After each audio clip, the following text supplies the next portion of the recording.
ഇന്ത്യയിൽ ആരംഭിച്ച ഒന്നാം പഞ്ചവത്സര പദ്ധതിയുമായി ബന്ധപ്പെട്ട താഴെ പറയുന്ന പ്രസ്താവനകളിൽ ശരിയായവ ഏതെല്ലാം? 29ന്റെ ഉത്തരം ബി ആണ്. എല്ലാം ശരിയാണ്.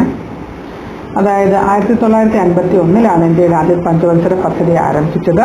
ഒന്നാം പഞ്ചവത്സര പദ്ധതി രൂപകൽപ്പന ചെയ്യുന്നതിൽ സജീവ പങ്കുവഹിച്ചത് ഡോക്ടർ KN രാജ് ആയിരുന്നു. ഭക്രാനങ്കൽ അണക്കെട്ട്, ഹിരാക്കുഡ് അണക്കെട്ട് തുടങ്ങിയ വൻകിട പദ്ധതികൾക്കായിട്ട് ഭീമമായ തുക വകയിരുത്തി. ഒന്നാം പഞ്ചവത്സര പദ്ധതിയുടെ അടിസ്ഥാന ലക്ഷ്യം ദേശീയ വരുമാനം വർദ്ധിപ്പിക്കുക എന്നതായിരുന്നു. 51 ആദ്യത്തെ പഞ്ചവത്സര പദ്ധതി ആരംഭിച്ചത്. KN രാജ് ആണ് സജീവ പങ്കുവഹിച്ചത്.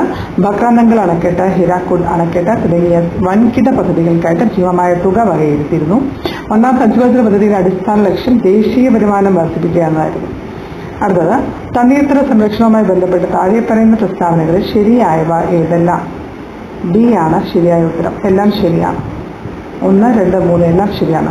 സംസ്ഥാന തണ്ണീർത്തട അതോറിറ്റിയുടെ ചെയർമാൻ സംസ്ഥാന മുഖ്യമന്ത്രിയാണ്.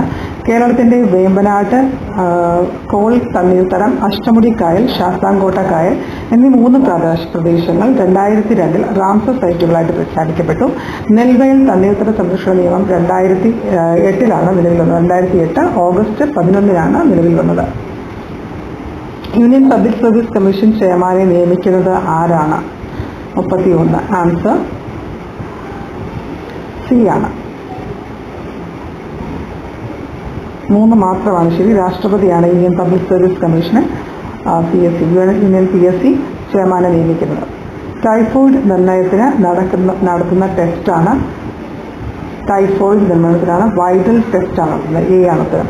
രക്തം കട്ടപിടിക്കാത്ത അവസ്ഥയുള്ള ജനിതക രോഗമാണ് ഹീമോഫീലിയ. 33B ഹീമോഫീലിയയാണ് ഉത്തരം. കാർബൺ ന്യൂട്രൽ കൃഷി രീതി നടപ്പിലാക്കിയ ഇന്ത്യയിലെ ആദ്യ സംസ്ഥാനം 34B ആണ് കേരളം. കാർബൺ ന്യൂട്രൽ കൃഷി രീതി നടപ്പിലാക്കിയ ഇന്ത്യയിലെ ആദ്യ സംസ്ഥാനം കേരളമാണ്.